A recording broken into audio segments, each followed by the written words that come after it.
special day. And if it's okay, I will say one more thing regarding if we could also, if it's okay, it also happens to be my grandmother's Yartzeit Yutas Kislev. Wow. Her name, so it should be also Le'ilin Shmas Henya Hyana Bas Shaya. She was an incredibly special woman, a real chassid, who really had Mesiras Nefesh her whole life to do what was right. And I think that I'm here tonight with all of you is making her very happy, because she very, very strongly believed in educating Jewish girls and Jewish women with the Torah and with Chassidus. So I'm going to begin by saying a phrase that she taught me when I was in high school. I don't remember exactly what happened, but I came home from school very, very, very disturbed. And she saw that something was wrong, and she asked me, "What's the matter?" And I broke down and I said, so-and-so, she thinks she's such a Hasidic person. She thinks she's such a great teacher. She thinks this and that and the other. Well, she really embarrassed me today. She said something very, very hurtful to me today. And I said, and my grandmother said to me, she didn't say, what did she say? All she said was, don't feel bad. She really didn't mean it. I said, how do you know she didn't mean it? She said, because she's a good person. Maybe she's just, and I'll say it in Yiddish and I'll translate it. I think she's just lacking a little bit of Chassidus. She'll learn a little bit more Chassidus. You'll see she's really a fine person. So that's how I begin tonight's event. Now, I'm so honored, I don't even have words, because my dear niece, who is a brand new mother, just came. Rashi, mazel tov for your newborn. Thank you for celebrating Yutas Kislev with us and everybody else that came in. So nice to see everybody here. Okay, this makes our Yom Tov even more exciting. Yeah. It's beautiful. Okay, so now I am sure that there are many, many great teachers and great rabbis and great Rebbetzins that you have studied Chassidus with. That maybe you've learned Maimarim with them, maybe you've learned Sichos with them, maybe you've learned Tanya with them, and I'm sure you still are doing all of those things. And I'm sure that they could teach it to you a lot better than I can. I thought that maybe in the time that we have this evening, I will try to take the concept of what Chassidus is, at least the way I understand it. And of course, I don't understand much, I'll be very honest. And try to take the tiny piece that I understand of it and see how we could really bring it into our lives so that we live with Chassidus. And that's what your organization is, Living Chassidus. Living Chassidus means that we don't only study Chassidus for the sake of the knowledge. Yes, we must study Chassidus for the sake of the knowledge, because we do need the knowledge. However, if it does not affect us, if it only affects us by giving us knowledge and nothing else, then we would have been successful in attaining knowledge, but we would not have been successful in really making Chassidus relevant, and that's what Chassidus is supposed to do.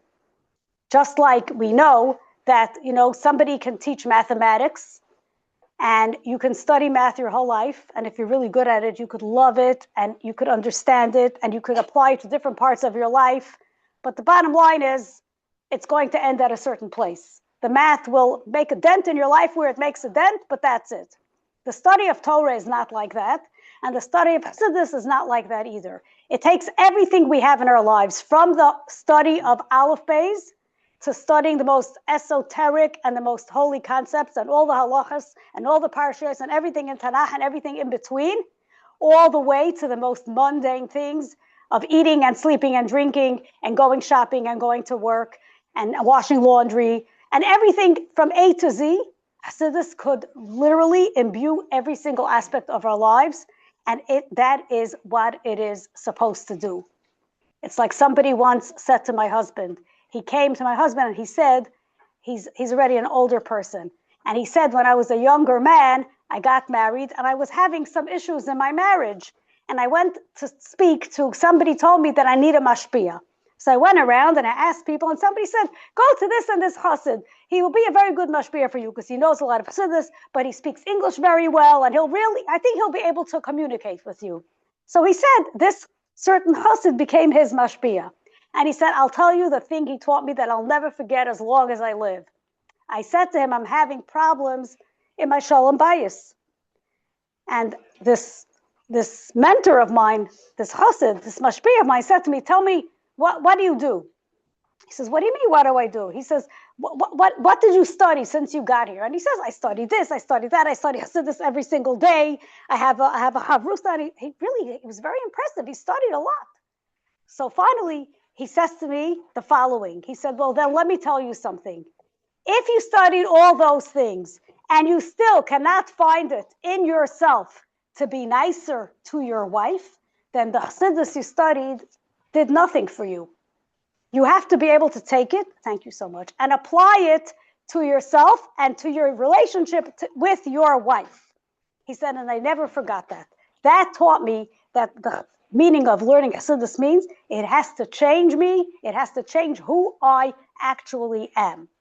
So in that vein, I want to begin first by sharing with you something that I think, I don't know if I ever shared it with you here in the past or not, but it's something that it's amazing to see what the study of Chassidus could actually accomplish. So this story happened, my grandson is now 15, so it happened 10 or 11 years ago. He was maybe 4 or 5 years old, and it was Yutas Kislev. And just like when we grew up, and just like you're doing right here, Yutas Kislev was a yontif. So we came home from school, and we knew that that night, the supper, the dinner in the house would be like a yontif dinner. You know, we didn't have everything that we have today. Then, you know, you never really ate ice cream, unless it was, you know, the summer or a special occasion. We knew that we would have some delicious dessert that night. We knew there would be candles on the table, and we would sing Nigunim. It was a special time. So I decided, of course, I would try to do the same for my children. So my son was living in New York then. My daughter was not anymore. And I said to him, come tonight with your kids, whatever I told him the night before, for supper, we'll have a Yutas Kislev, you know, yontif meal. And we invited a few other people. And so we're sitting at this table, and this little boy who's 4 or 5 years old is with us, my grandson, and we washed, we made a beautiful suda, we were sitting and eating, and then my husband said a few words. We asked some of the guests if they want to say something, and then my husband said to my grandson, do you want to tell us, did you do something special in school today? And he said, yes, we did something very special today. And we said, do you want to tell us what it was? Now imagine this teacher he had must have been an absolute genius, a fantastic teacher, because he was able to repeat this to us as a 4 or 5 year old.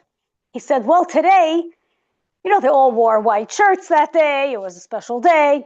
And he said, in the middle of the day, my Mora took all the desks, all the tables, and she pushed them all together like this. And she told us all to stand around the big table. And then she walked around with a box.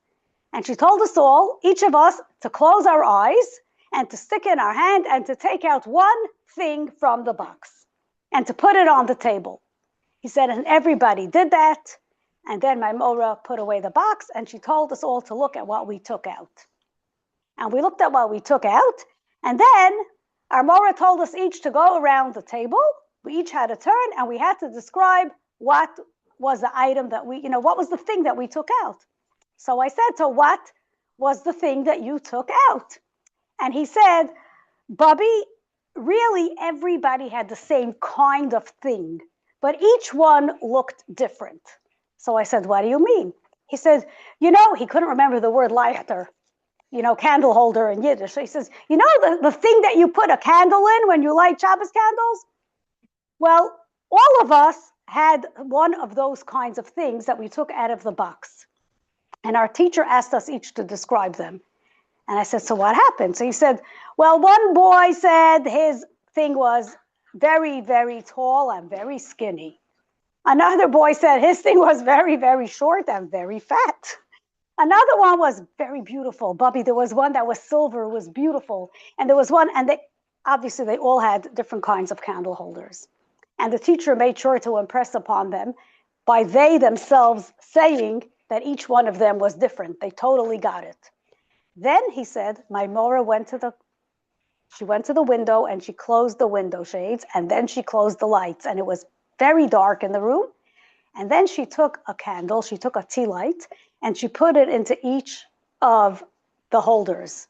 And then she went around and she lit each one.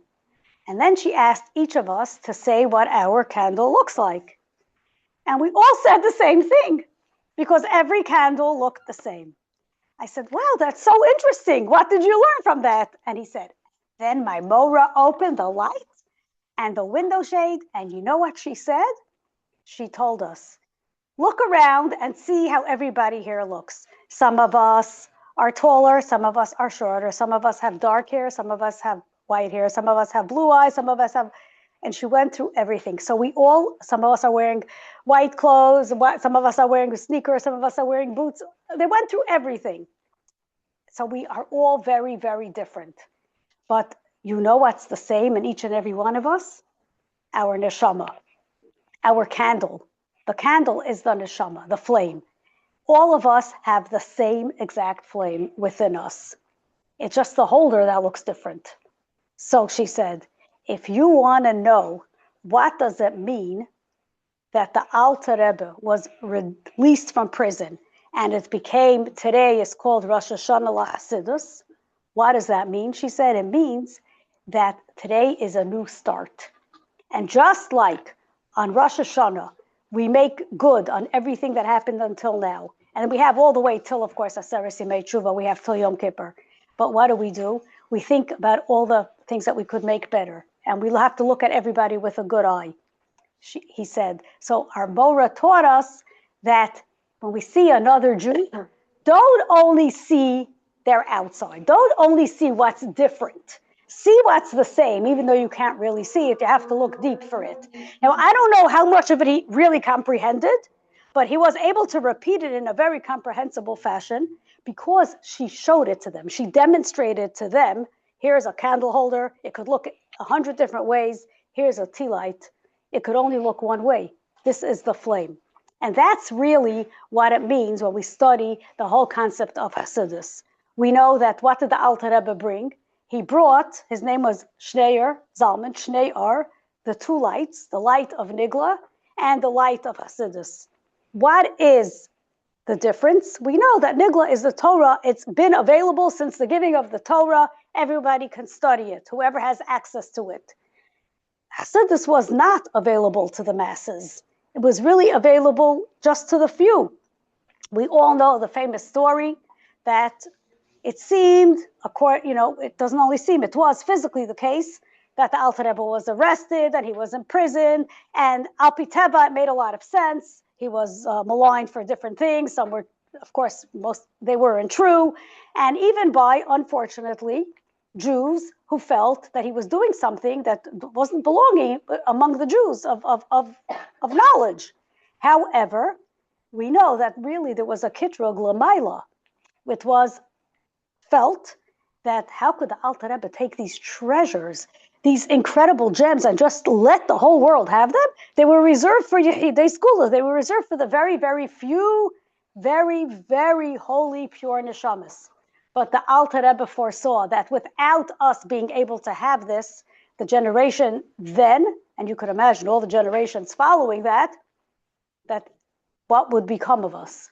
So he was ready to give up his life so that we would be able to study Torah and understand it in a way that we needed in order to wake us up from our faint. That's how it's explained to Hasidim, that the Jews were literally, they were in danger of fainting, and not just a small faint, but in a danger of literally going into a coma, so to speak. So that's why today, we all wish each other, we say to each other, L'shana taiva tikasev b'seichasem b'limet ha'chasidus or b'darchei ha'chasidus. What does that mean? It means exactly what we said in the beginning, that we wish each other that we should have a fantastic year in learning Chassidus, but also b'darchei ha'chasidus, in the way of action in Chassidus. So every single thing we do has to have that action-oriented base. We have to have that feeling of understanding where Chassidus comes in and helps us see the light of what we are doing. So in relation to this, I want to just share with you just one part I want to read to you. It's something that is, I love it. I reread it every year. It's a letter that the Rebbe wrote to President Shazar, who was then the president of Eretz Yisrael. And it actually, this letter was dated Yud Daled Teves 5714. That would be December 20th, 1953. Okay, so it's like 72 years ago. Okay, and this is what happened then was that Kfar Chabad was finally established. The first real Chabad, well, it's not, I shouldn't say the first. The first was really in Eretz Yisrael, the Tzemach Tzedek Shul. That was both years before. And so Kfar Chabad was established. And what does the Rebbe write to him in this letter? Okay, the Rebbe writes as follows. Of course, I'm reading it in English, okay? The Rebbe touches on the parallels between the Ruchniistic light that was unleashed on Yud Dalet Kislev and modern day lighting methods, as we know, electricity. Okay, and this is so beautiful. And these are the words in English that the Rebbe says. It was with pleasure that I received the news that electrical power has been installed in Kfar Chabad, and that Farbrengens were already held by its light on the luminous day of Yutes Kislev. I am told that the matter was arranged thanks to your effort and vigor, and I thank you and congratulate you on this. So the Lubavitcher Rebbe is sending a letter to the president of Eretz Yisrael, President Shazar, then, who, by the way, I'm sure you've seen this or heard this, or seen pictures. He came to visit the Rebbe. He himself came to visit the Rebbe, and he had long Chassidus, very, very amazing things that happened between him and the Rebbe. And the Rebbe thanks him for going himself. The president himself made an effort to make sure that there would be light, electric light, available for the Farbrengen and Kfar Chabad on Yutes Kislev. And then the Rebbe says to him the following. It is an age-old Jewish custom to seek a deeper meaning and instruction in every occurrence. As per the saying of the Mishnah, who is wise? He who learns from every man. This is from Perek Daled in Pirkei Avos. So, of course, who's a really wise person? A wise person learns from everybody else. Everyone we meet, we learn something from them. But in connection to that, the Baal Shem Tov expounded upon that. And what did the Baal Shem Tov do? He added that one must also learn something from every event. And if every event, it's every detail. So this is real hashgacha pratis, detailed hashgacha. So we learn from everyone, and then we learn from every event and the details of every event. From the day of his geula on Yutes Kislev, the double light of Rabbi Shneur Zalman of Ladi began to spread, free of all disturbances and obstructions, and in a manner that could reach also the simplest of folk. Indeed, this is the elementary principle of Chassidus, to draw down and connect the ultimate heights with the lowest depths. So, of course, we know this. This was the triumph of Yutes Kislev, that the Alter Rebbe was triumphant, and the Kitrog Milmaila above was broken.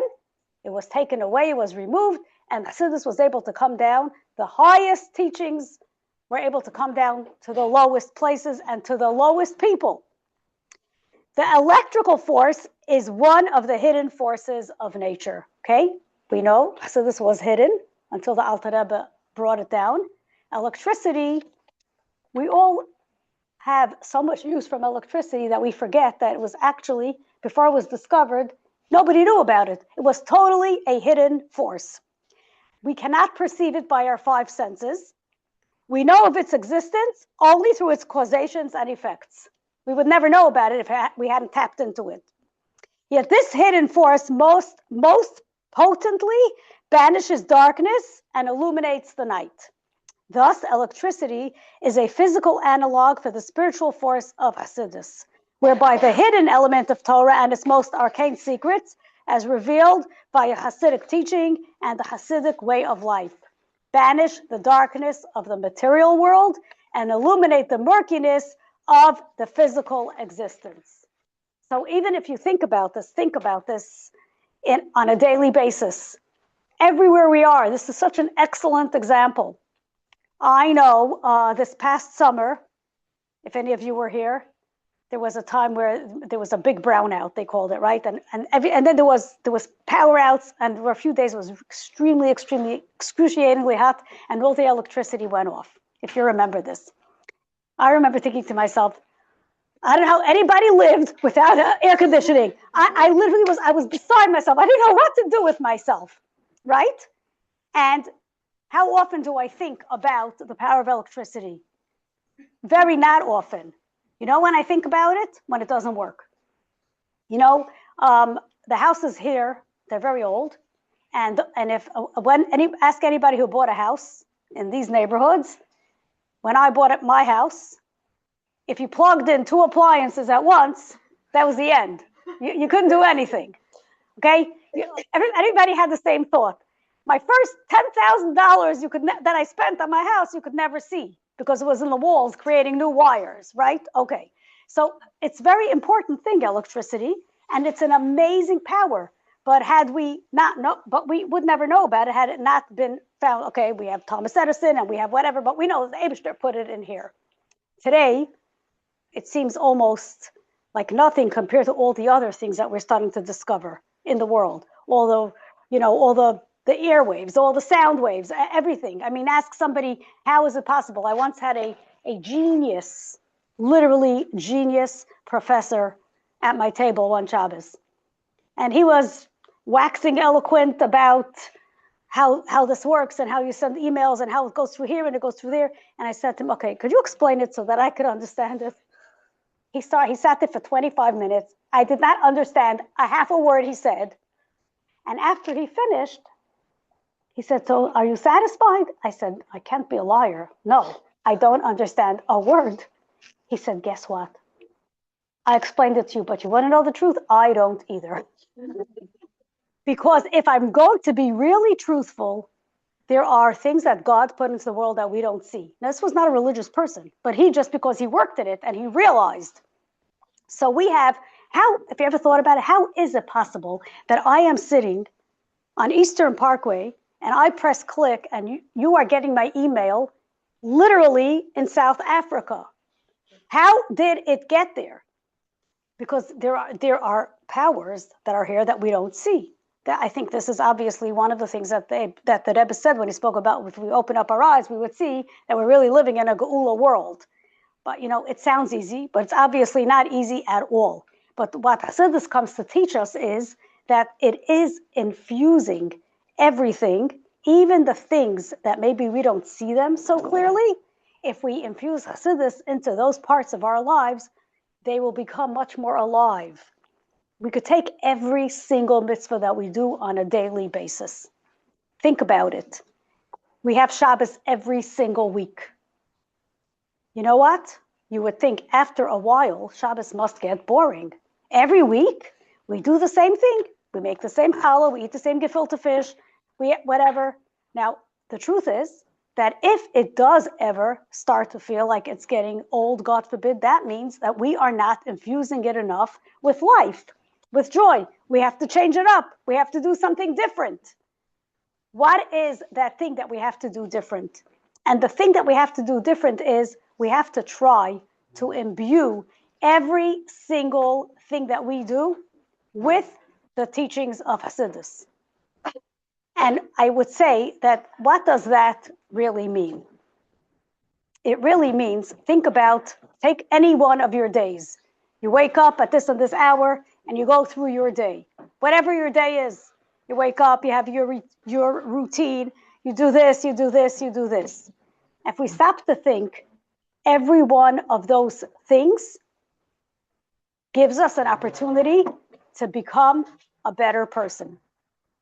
I want to share with you that, I'm sorry that I don't remember the exact date, but this was still in the time of the end of the Farbrengen Rebbe's reign, where there was a particular Jew who once he didn't know what to do. He was ready to, he grew up, he was born in the old country, he came out of the old country, he came to the United States with his family, so he pretty much grew up in the United States, and he went to a day school, and then he went to another, and he finished school, and he didn't know what to do. Should he go to another school? Should he get married? Should he go do business, etc., etc.? And there's a whole letter that the Frierdiker Rebbe writes back to him. And in the letter, the Frierdiker Rebbe explains to him that what he has to do is look at everything, the signposts in his life. And those signposts, if he really looks into them, they will help him know exactly what he should do in his life. And we should never take for granted, because there are things that we don't think that they matter. But the Rebbe teaches us that everything that happens in our life, from where we were born, to who our parents are, to where we went to school, to where we end up, it's never, ever, ever random. It's never by accident. It is absolutely preordained from the ISHA. It's providential. It's supposed to be that way. Why? Because I am supposed to be here so that I may meet somebody else. And sometimes, not only is it for me, but if I'm somewhere else, I might be able to take somebody along on a great ride together with me. I have that obligation as well. When I was in high school, we heard an amazing story. I'm pretty sure we heard it from Rabbi Groner, Olav Hashalom. He told us, this is years and years and years ago.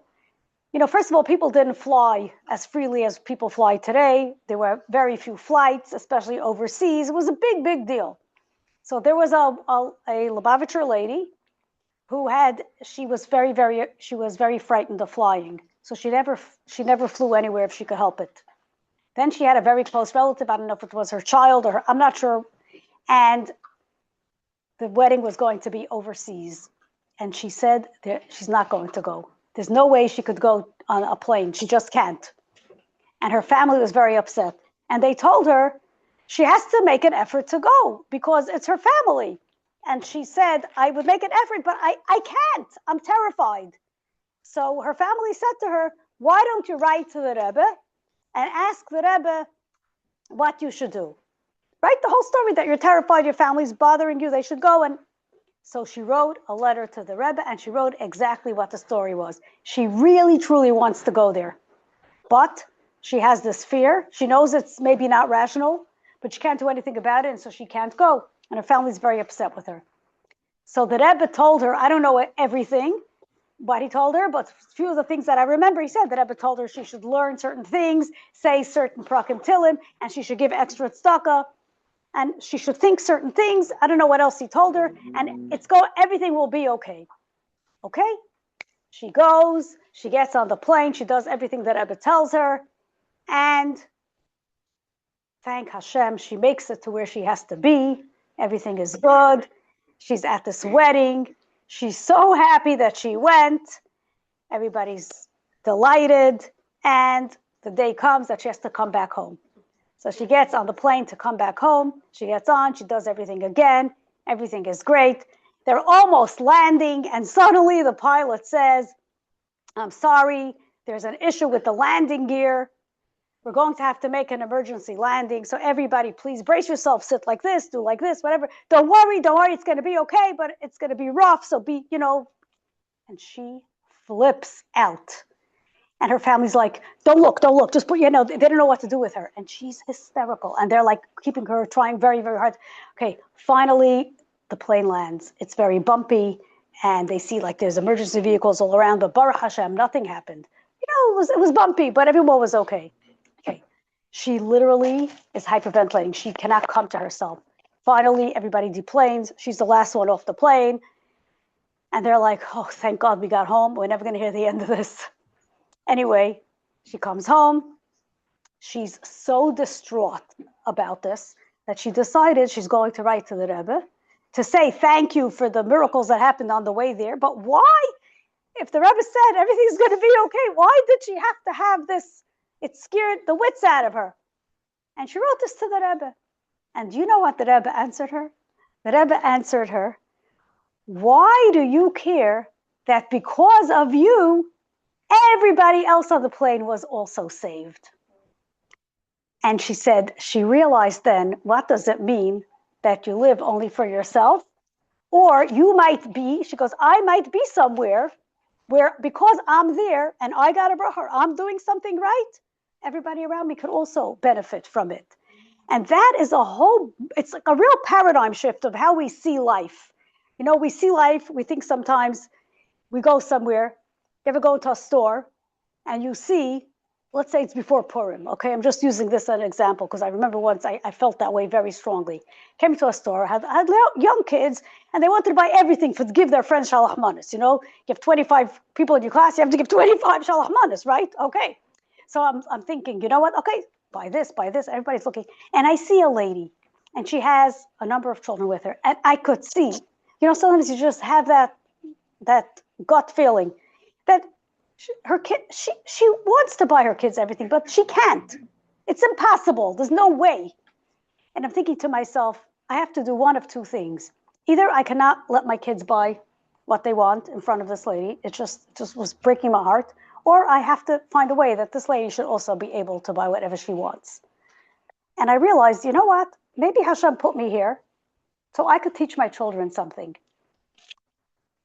I don't know why it fell into my head. And I said to my children, come to the back of the store for a minute. And we went to the back of the store and I said, listen, you see, not everybody could have everything they want. Nobody has everything they want. But you know what? I want to say like this. If you think that we should buy this for you, why do you think we should also buy something for other people who have less than you have? And I said, so you take this basket and fill it up with whatever you want for your friends and put it on the counter there. That's it. I didn't tell them why. And then I went to the counter and I told the owner of the store, who I know very well, when this lady comes, don't tell her how, what, when, just let her take the stuff. Tell me how much it costs and I'll pay for it. Now, why? It had nothing to do with me paying for it. Trust me, I didn't get richer or poorer from the whatever, $20 or whatever it was. It made absolutely no difference, you know, physically in my life. It was a message that maybe this was a reason that maybe my children had to learn that evening that you have to be kind to another Jew. It's easy to tell somebody, be kind to another Jew, but to show somebody in a real situation is a learning experience that doesn't come around so often. So we have to grab that experience. And when somebody sees us doing that, it changes everything. It's like you never know, you're walking down the street and it's icy and an old person is trying to cross the street. And you don't know what you accomplish by walking over and taking that old lady's hand and crossing her the street. Not only are you crossing her and giving her the ability to cross the street safely, which is a fantastic mitzvah in its own right, but anyone who sees that immediately, even if they're subconsciously not realizing, they are seeing that somebody just helped somebody. And maybe next time I should help somebody. This is what Chassidus teaches us. It teaches us that why do we teach our children that when they wake up, everybody knows when our children wake up in the morning, we teach them that they say Moida Ani. And we teach them that they should gis negelwasser. We teach our children that they should brush their teeth in the morning. They should brush their hair. We have all these different routines. Now, I remember when I was growing up, like all of us and all of you and everybody else, and Emertz Hashem, everybody will do this with their children. So we say Moida Ani in the morning. And I remember that in those years, today probably pennies don't mean anything. I hear there's even talk of removing the penny from the American currency. Oh, they did already? Oh, okay. So you see, I'm backwards. And every morning, my mother had this pushka, and every morning she would give us a few coins and a few pennies. And she would say every single morning, before you do anything else, after you say Moida Ani, brachas, whatever, put a few pennies in the pushka. Okay, we did it. It became like our habit. As we got older, I remember asking my father, why is it so important to give even a penny every day? Isn't it better for somebody to give $100 once a month or 1,000, whatever it is? You'll get much more money to the poor. And he said, no, the reason why you give even only 1 penny every single day, is because what that is doing, it's obviously generating tzedakah, but even more, it's making you into a giving human being. It's making you, it's becoming part of your nature. Now, if I do this every day, just like I say my da'ani every day, just like I brush my teeth every day, I also put money in the pushka every day. So I know that this is who I am. Every day I have to do this.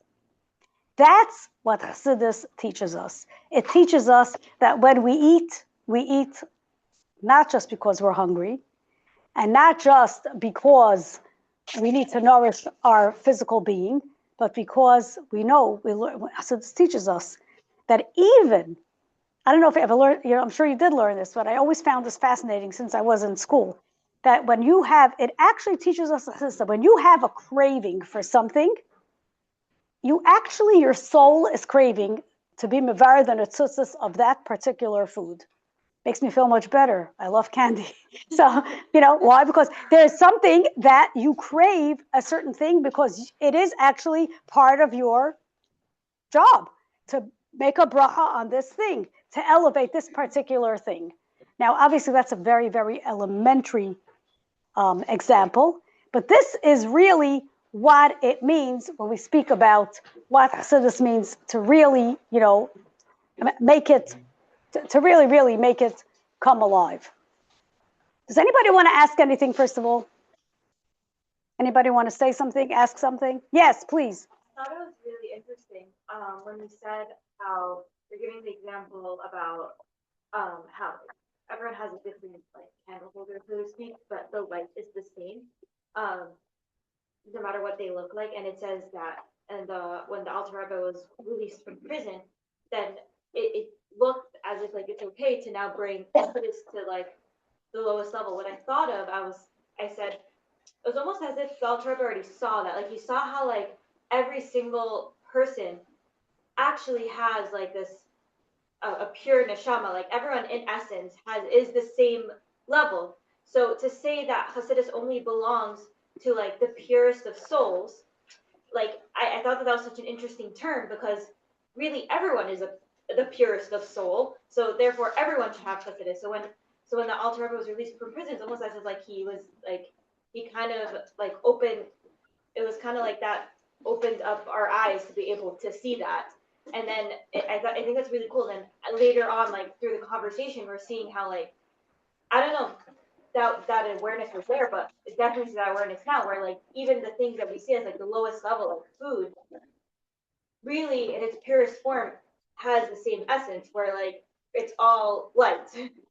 I thought that was very cool. And it's very true. The way you just brought it out it's really, you did a good job. Anybody else want to share something? Okay, maybe we sing a nigun. We all know that today, when the Alter Rebbe was released from prison, and he was saying Perek Nun Hey in Tehillim, and this is the famous, very, very beautiful nigun called Pada B'Shalom Nafshi, which is really unbelievable. The words mean that my soul was redeemed. That's exactly what happened when the Alter Rebbe was redeemed on Yutes Kislev. So, by the way, I just want to say that 10 years ago, I went to Russia, and we went to the prison where the Alter Rebbe was kept, and it just was it was just it's like today, it's like a museum, Nebuch, but it's like when you I don't know what's going on there today, but 10 years ago, when I was I just stood there, and I was it made a whole new dimension, because it's when you read things and you hear things, same thing, but when you see it, that a person like a Rebbe should have been, and we all know the stories and the black nasty carriage that they put him in and all of these horrible things, but here we are today, which is really, really unbelievably remarkable, that here we are, stronger than ever. So I think we can also all sing to that. L'chaim to that too. Okay. Pada b'shalom nafshi mikravli Kivirabim hayu imadi kadav shalom nafshi mikravli Kivirabim hayu imadi Yishmakel v'yanem v'yashev kedem Zelle Yishmakel v'yanem v'yashev kedem Zelle Sherein Halifa Islamai Asherein Halifa Islamai V'la yaru elaikim V'la yaru elaikim Shalach Yadav Bishlaymav Hillel Hillel Hillel Berisai Hakom Ahamai Spivokrav Libai Rakudevarav Mishen Behema Psichais Hashlei Hal Hashem Yehaveh Behu Yechalkelecha Lo Yitei Le'ayla Mait Latzadik Biata Elokim Tairidem Liber Shachas Biata Elokim Tairidem Liber Shachas Anshe Damim Umirma La yehtu yemehem Anshe Damim Umirma La yehtu yemehem Ba'ani eftach bach Ba'ani eftach bach Ba'ani eftach bach Ba'ani eftach bach Ba'ani eftach bach Ba'ani eftach bach Ba'ani eftach bach eftach bach Ba'ani eftach bach Ba'ani eftach bach Ba'ani eftach bach Ba'ani eftach bach Ba'ani eftach bach Ba'ani eftach bach Ba'ani eftach bach eftach bach. I don't know how much longer this is supposed to go, but oh, okay. So I'll just share a few other brief things about the Alter Rebbe because we are celebrating, of course, the release of the Alter Rebbe from prison, and the Alter Rebbe, just some very beautiful facts I'm sure that you know about. The Alter Rebbe was, I mean, it's funny for regular, for measly person like me to sit here and speak the greatness of the Alter Rebbe. It's not really quantifiable. One of the things that the Alter Rebbe is known for was he was known to also be an excellent composer and a beautiful singer. There are 10 nigunim that are attributed to the Alter Rebbe that he composed them and taught them to the Chassidim. And there is an nigun and song was a very, very special, integral part of the Alter Rebbe's Chassidus, of Chassidus Chabad. And there is actually an amazing story that's told that there was a Chassid who was a very, very humble, tzmimistic Jew. And unfortunately, not because of anything that he did wrong, he was born into a family that was very, very, they were poverty stricken, and he wasn't able to go to yeshiva only for a few years. Then he had to leave school and go work to help the family. So he never really learned how to learn. And on top of that, he was not gifted with a sharp mind. So learning was extremely difficult for him. But he loved Yiddishkeit, and he loved the Alter Rebbe's Chassidus. So he used to come when the Alter Rebbe would teach Chassidus, speak Chassidus, and he would listen. And he would try so hard to understand and absorb it. But really, he couldn't understand what the Alter Rebbe was saying. And he was very, very pained by this. And one time, he had Yehidus by the Alter Rebbe. And he came in, and he started to cry. And he couldn't even speak. The Alter Rebbe asked him, what's the problem? And he could barely contain himself. And finally, he let out and he said, as hard as I try, I could wake up 4 o'clock in the morning and study. I could study with the greatest minds. I want to understand your Chassidus, because you teach that when somebody learns Chassidus and they understand it and then they make it part of themselves, that's when they're really a Chassid. But because I don't understand it, how could I internalize it? So I could never really be a Chassid. And he was mamish broken by this. The Alter Rebbe told him the following.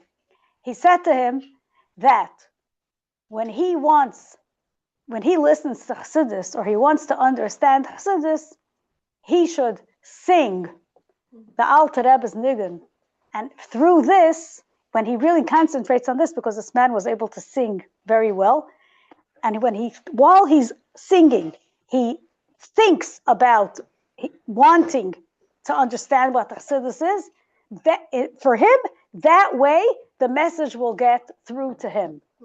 And that is what happened. So we see from this that singing Nigunim was always a very, very big part of Chassidus Chabad, all the way till our generation, where we actually had a great, tremendous merit to sit by Farbrengens or stand by Farbrengens and have the Rebbe speak and then sing Nigunim between the Farbrengens. And it's just, when you hear that kind of story, you realize that, the singing was not because the Rebbe was trying to rest from the speaking, or because the Rebbe wanted the Chassidim to be able to move around and whatever. It was because it was another avenue of understanding the Chassidus that the Rebbe just said. There's another story told about the Alter Rebbe, which I think is really interesting for today when we speak about, there was tremendous opposition from the Misnagdim. We know that the Alter Rebbe said that the 3 hours that he spent in the Misnagid's house from when he was released until he was able to go back where he wanted to be was worse than the whole imprisonment. And you wonder about this. So it's before, when the Alter Rebbe started to become known, before he was trying to be hidden, people didn't really know who he was. So but it started getting out there. And people heard that this man, they say he's a tzaddik, he has a weird kind of Judaism. And people were getting very, those who didn't understand what it was. And they were not saying, let's put it this way, they were not saying very positive, beautiful things. But one day the Alter Rebbe was traveling through a certain city, and it happened to be a city full of very, very heavily strong Misnagdim, but very great Talmidei Chachamim. They were very great Torah scholars. And he was traveling through this town, and he had to daven mincha before it got too dark. So he went into the shul in this city. He didn't say anything. He didn't say who he was. But apparently somebody in this particular shul thought that this was the Alter Rebbe. He smelled that it was the Alter Rebbe. And he started spreading the word in the shul as they started davening mincha that this is that famous Rebbe of Chabad that's starting this weird way of living, this Chassidus. And the Alter Rebbe was davening. He made like he was unaware. And what happened was, while he was davening, the Gabbai, without telling the Alter Rebbe, as soon as they finished davening, the Gabbai right away got onto the bima before anyone had a chance to leave the shul. So the Alter Rebbe was also still in the shul. And he banged on the bima and he said, "Congregation, everybody here, today we have a genius in our midst. Somebody who's visiting, he passed through our shul and he's here now. They say he knows the answers to everything. So, because he's here now, everybody, throw out your questions, and I'm sure this genius will answer all your questions." They thought they're going to trap the Alter Rebbe and they're going to catch him and they're going to, okay. So now, and these were not simple questions. These were very, very great scholars. The Alter Rebbe, he realized that, this was not very nice what they did, but he decided, they said it, he's going to stay and he's going to answer. So the first person asked a question, a very difficult question. The Alter Rebbe looked at him, and then the Alter Rebbe said, "Does anybody else want to ask anything?" So they probably thought he doesn't know the answer, so he's asking. So somebody else said, "Yes, I also have a question." So the other guy said, "No, let him answer, the first person first." So the Alter Rebbe said, "No, everyone who has a question should ask their question now." So in a row, everybody asked the questions. Now, just to keep track of the questions would have been a tremendous feat. And they were very complicated questions. And they were all in their hearts. They were excited, but now they're going to show that the Alter Rebbe is not what they think what the world thinks he is. God forbid. Anyway, they all asked these genius questions. And suddenly, the Alter Rebbe started to sing a nigun. And as he started singing the nigun, all these people, suddenly their eyes closed, and they started to shake and to tremble, and tears started rolling out of their eyes. Their faces became red, and the Rebbe kept singing. Then he stopped, he finished singing this nigun, and it became quiet. They all opened up their eyes, and they all looked at each other, and they all realized in that moment that each of them got in their mind the answer to their question that they had asked while the Alter Rebbe was singing. And it's told that the vast majority of this city followed the Alter Rebbe and became his Hasidim. So this was a tiny little piece. We're saying the power of who the Alter Rebbe was. And we know that the Alter Rebbe wrote the Tanya. We all know, doesn't matter which language you open up the Tanya in the very front of the Tanya, the Alter Rebbe writes that because he doesn't have time to see everybody and answer everybody's questions, he's going to write down the way that people should conduct themselves. And if they still have questions, he uses the term they should go to the Gedolei Sheba'ir, to the great people in the city, and they will help them also. And this is the treasure that we have today, that the Rebbe, that our Rebbe spent so much time sending people around the world to print this Sefer Tanyas all over the world in the strangest, most remote, most weird places in the world. Literally. Why? Because it's not only a physical book. It is extremely spiritual and extremely holy, and really does have the answers to everything. And we know that, you know what? When you want to live, what does it say? What does the ISHA ask of us? It says, the ISHA asks nothing. All he asks is, make for me a little corner in your home, a little corner in your heart where I can feel comfortable living. So this is really what the message of Chassidus is. I'm going to conclude with a story where you want to see, right? So what does it mean?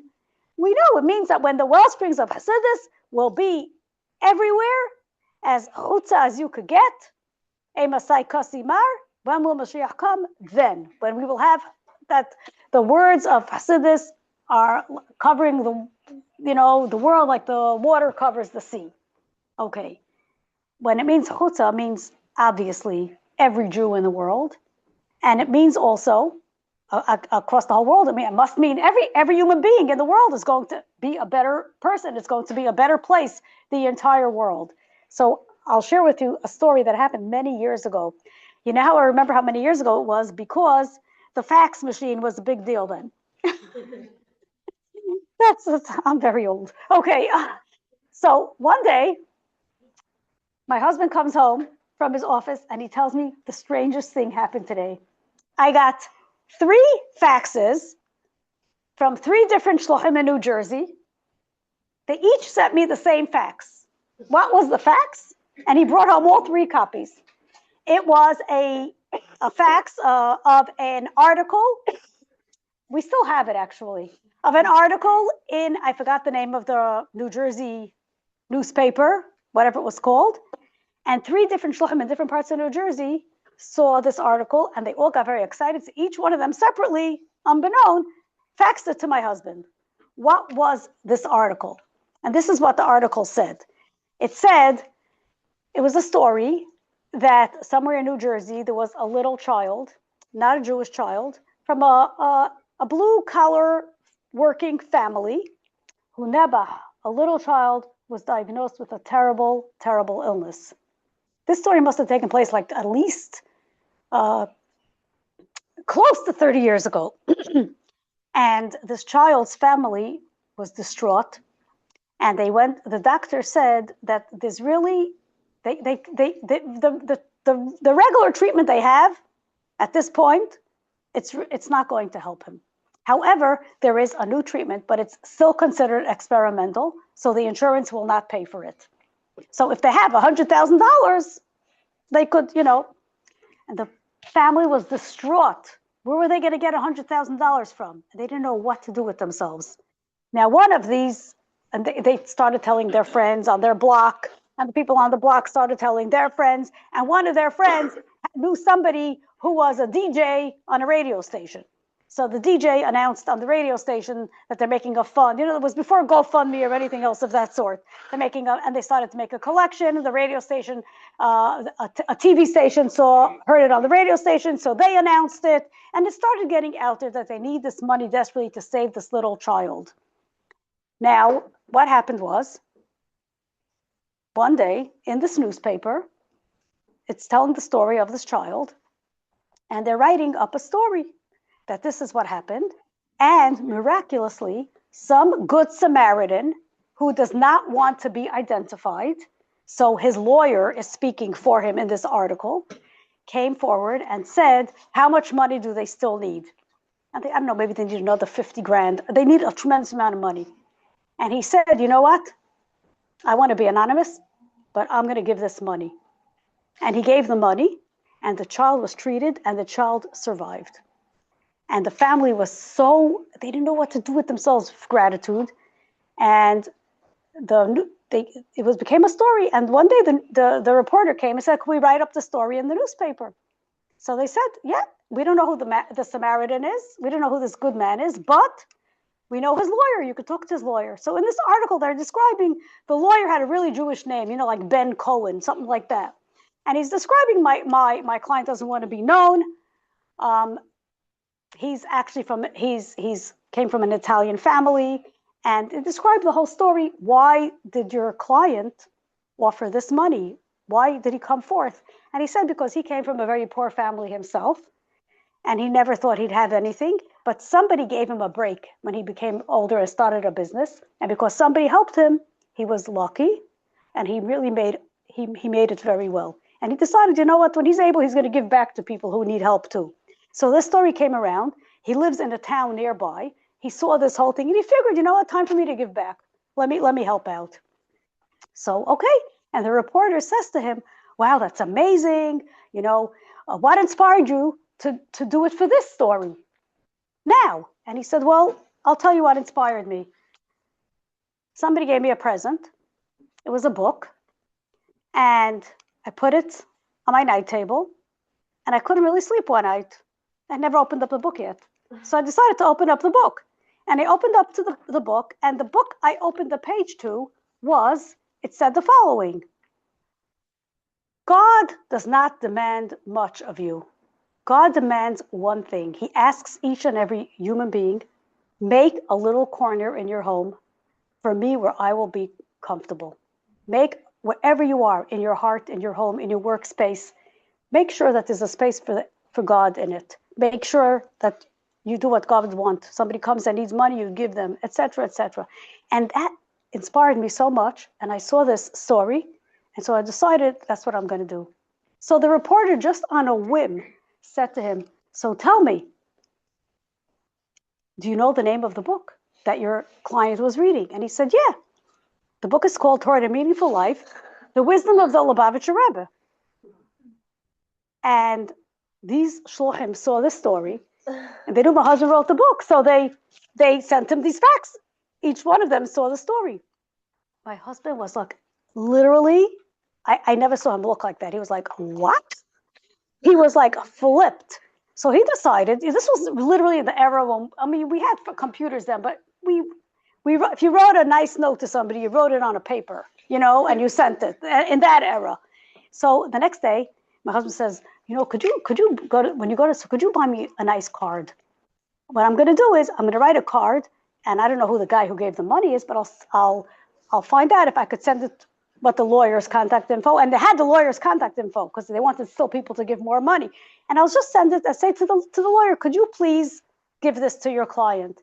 My husband wrote a note. I was so moved. My friends in New Jersey sent me this article. I had the great honor of working with the Rebbe, and I wrote the book, and I was like, and I can't believe what you did. I just want to tell you, you're such a good person. God should make more people like you, etc. Whatever else he wrote. Okay, never ever thought he would hear from this man again. A few days, maybe a week later, my husband gets a phone call from the lawyer, and he says, my client got your card, and he is delighted. He would love to know if he could meet you. And my husband said, of course. He says, he knows that you eat kosher, obviously. And he says, can I ask you, are you married? So my husband says, yes. He says, okay, because he wants to go out with his wife to meet you and your wife. Could you go to a kosher restaurant of your choice, and we'll meet. And I was like, this is really funny. Who are these people? Okay, we'll do it. These people became very, very good friends of ours. They are Catholics, the nicest people in the world. They came to our children's weddings. I was so nervous. I thought she's going to come. She was never at a wedding with, men in one part of the hall, women in another part of the hall. Who's going to take care of her? I rounded up the whole family to take care of her and everybody. And I was thinking, she came. She was the most sneeest dressed person in the hall. She looked gorgeous, perfect, beautiful. It was amazing. Literally, they had the best time of their lives. We became very friendly with them. A few years later, they sent us they told us that their daughter got engaged. Now, they are Catholics. The daughter got engaged to a Southern Baptist. And they said to us, we know that you will not attend the wedding because obviously you won't come to a church, and we respect that. But is it okay if we send you the invitation? Because we want you to know that you're really invited. My husband said, of course, you could send it. We'll be so honored to get your invitation. And we got the invitation, and then we realized they really did want us to feel invited, but listen to this invitation, okay? The invitation was literally like the size of a booklet, like a playbill almost, And it was magnificent. It was wrapped, I can't even tell you. I opened it up, and it was like, oh, I got such an education. The bishop, this is going to do this ceremony, and Monsignor, that is going to do that, and this gala is going to do that. I didn't know from my head to my toe, all these denominations. And then it said, at this and this point of the ceremony, the bride will read selected verses from the book Toward a Meaningful Life on Love and Marriage. And we weren't at the wedding, but they sent us pictures of her doing that. And so this shows you, what does it mean when the ISHA says, make me a corner in your world so that I could dwell. It means that, yes, we have an obligation to ourselves and to every single Jew in the world. We also have an obligation to teach Sheva Mitzvahs B'nai Noach to all the people that are not Jews but are good people and can help bring the world to a place where the world can accept Mashiach. And this is the miracle of Chassidus. Imagine a world without Chabad houses. It's not a world. It's literally not. It's just unbelievable. So I want to leave everybody here with a tremendous bracha that all of us should be really, really blessed by Hashem, that we should be able to fulfill the potential that Hashem put within us and gave us. And we all have the same Torah and the same Chassidus, and we also all have various different potentials within us. Some of us were created to do certain things, that others of us were created to do other things. And every one of us is beyond important. It's not like one of us can substitute for the other. We could help each other. It's a very special thing to help each other, but we have to continue and do what we have to do, each and every one of us. And together, the entire world will be ready for Mashiach. So I just want to say, everybody, I want to wish all of you, you should have a ksiva v'hasima taiva. It should be a year filled with amazing limut Chassidus and darkei Chassidus, and we should be able to greet Mashiach immediately. Yeah, sure, you want to say something? Yes, we could, yes. Before we go there, can I ask, do you mind sharing a tidbit about the kasha? Oh, okay. There's bridge. Sorry, I will. It's at the table if anybody would like. Does anybody want to share about the kasha? Can I just say, kasha, is there any kind of cereal? That's so funny.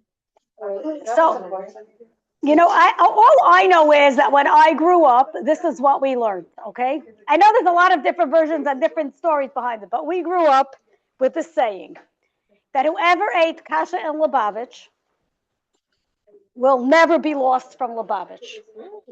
What does that mean? Whoever ate kasha and Lubavitch is like what you said. Whoever ate grains, you know, and what does that mean? So we actually eat kasha for that reason. You know, we eat because that's the word. But it means much more of a deeper level. Of course, we eat it because that's how we could do physically. It means that if you were touched by Lubavitch in a way that, you know, you when you eat, you take something in, right? If you took in even one grain of something from Chassidus Chabad, it will stay with you your whole life. And it will never depart from you. And some people will tell you that, you know what? You meet people and they'll say, I found out when I came back to Yiddishkeit that I never knew anything. And I found out that, yes, my grandfather, my great-grandfather, my great whatever, he was touched by somebody in Lubavitch, or she was touched. So there's always, it's a promise. Sometimes promises take longer. Sometimes they take one generation. Sometimes they take longer. But it will happen. Thank you. Of course. Before we start, is it okay if we take a selfie together? Do everything you want. Okay, and then we'll sing the niggun. Whatever works. Very special thank you to our anonymous donor. We announced it in the beginning, but Lily Nishmas, tonight is Lily Nishmas, Chaya, Bella, Irina Bas David, and Henya Bas Shaya. we shall all be reunited with our loved ones right now. Amen. Amen. We'll take a selfie together.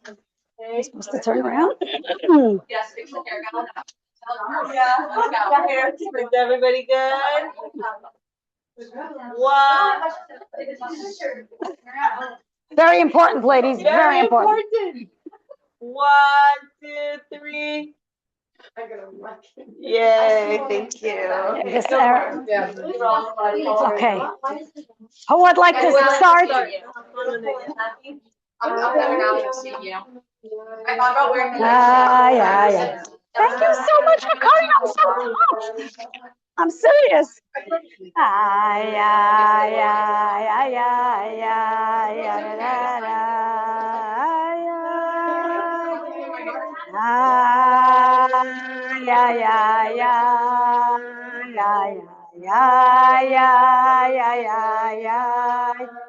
ay, ay, ay, ay, ay, ay, ay, ay, ra, ra, ra. Ay, ay, ay, ay, ra, ra, ay, ay, ay, ay, ra, ra. Ay, ay, ay, ay, ay, ay, ay, ra. Ay, ay, ay, Ram, ay, ay, ay, ay, ra, ram. Ay, ay, ay, am, ay, ay, am. Ay, ay, ay, ay, ay, ay, ay, am, ay, ra, ra, ay, ra, ra, ay, ay, ay, ay, ay, am, ay, ra, ra, ra, ra, ra. Ay, ay, ay, ay, my, ay, ay, ay, ay, ay, ay, ay, my, ay, ay, ay. Thank you so much. Ay, ay, ay, ay. Ay, ay, ay, ay, ay, ra, ra, ay, ra, ra, ra, ra, ay, ay, ay, ay. Ay, ay, ay, ay, ay, ay, ay, ay, ay, ra, ra,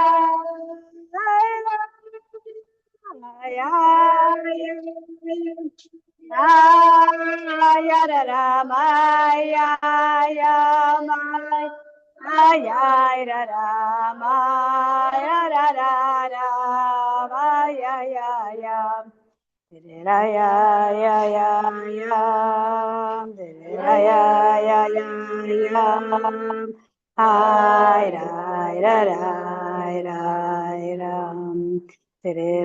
ay, ay, ay, ay, ay, ay, ay, ay. Rai, rai, rai, rai, rai, ram. Rai, ay, ay, ay, ay, ay, ay, ay, ay, ram. Ay, ay, re, rai, rai, ram. Rai, ay, ay, ay, ay, ay, ay, ay, ram. Ay, ay, ay, ay, ay, ay, ra, ra, ra. Ay, ay, ay, ay, ay, ay, ay, ay, ram. Ra, ra, ra, ra, ra, ram. Ra, ay, ay, ay, ay, ay, ay, ay, ay. Rai, rai, rai, rai, rai, rai, rai, rai, ram. Ay, ay, ay, ay, ay, ay, ay, ay, ay, ram. Rai, ay, rai, rai, ram. Ay, ay, ay, ay, ay, nam, ay, ay, ay, ay, ay, aranam, ay, aranam, ay, nanam, ay, ay, ay, ay, ay, ay, nam, ay, ay, ay, ay, ay, aranam. Ay, ra, ra, ra, ra, ra. Ay, ay, ay, na, ay, na, na, na, na, ay, na, ay, na. Ay, ay, ay, ay, ay, ay, ay, ay, ay, ay. Ay, na, ay, na. Rai, rai, rai, rai, rai, ram. Ay, ay, ay, am, ay, ra, ra, ra, ram. Ay, na, ay, na, ay, ay, ay,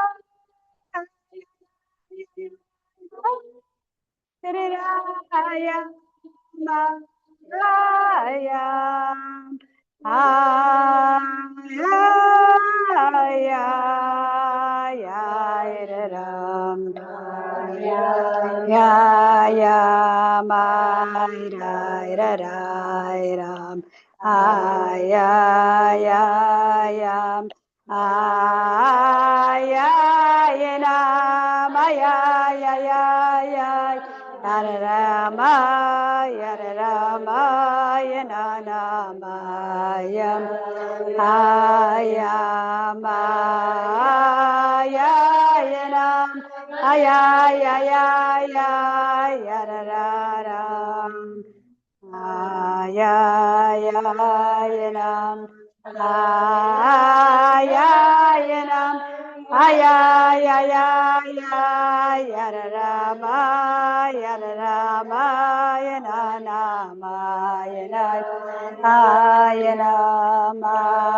Beautiful.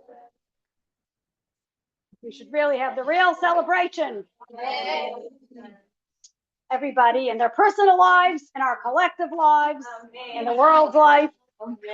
Yes. I want to ask what the book is called. Oh, the book is called Toward a Meaningful Life. Make by Teve's book. That's a real,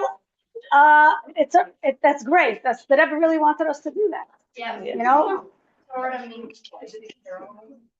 I should really write my name on here, right? Let me write my name. Okay. Yeah, I was gonna say, I left space. Oh, I can put it here. Okay, wherever Wherever you like. wherever, it doesn't matter. I'll just, I was gonna say, what's my name?